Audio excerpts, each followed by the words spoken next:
Hello friends, നമ്മൾ മറ്റൊരു concealed flush tank ഫിറ്റിങ്ങിൻ്റെ മോഡലുമായി നിങ്ങളിലേക്ക് വന്നിരിക്കുകയാണ്.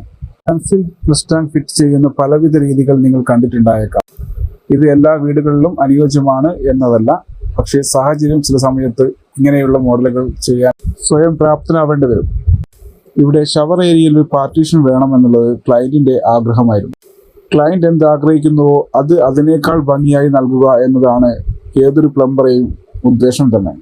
അതിനൊട്ടും കോട്ടം വരാത്ത രീതിയിൽ തന്നെ ക്ലയൻറ്റ് നൽകിയ നിർദ്ദേശത്തിന് പുറകെ ഞങ്ങൾ അങ്ങോട്ട് വെച്ച നിർദ്ദേശമായിരുന്നു ഈ വാളിൽ ഒരു ക്ലോസറ്റ് നൽകുന്നതായിരിക്കും ഉചിതം എന്നുള്ളത്. അത് ക്ലയൻറ്റ് അപ്പടി അനുസരിക്കുകയും ചെയ്തു. പിന്നെയൊന്നും നോക്കിയില്ല, തൊട്ടടുത്തുള്ള കടയിൽ പോയി സ്റ്റീൽ ബാറുകൾ വാങ്ങിച്ചു, ഒരു വെൽഡറേയും കണ്ടു. ഒരു പുതിയ വാൾ തന്നെ നിർമ്മിക്കാൻ ഞങ്ങൾ തീരുമാനിച്ചിറങ്ങി. പിന്നെ എല്ലാം പെട്ടെന്നായിരുന്നു. ടാങ്ക് ഫ്രെയിമിൽ കയറി, ഫ്രെയിം ബാത്റൂമിൻ്റെ വാളിനോട് ചേർന്ന് ഇടം പിടിച്ചു. ഇതിൻ്റെ അപ്ഡേറ്റുമായി മറ്റൊരു വീഡിയോയിൽ വരുന്നതായിരിക്കും. ബൈ.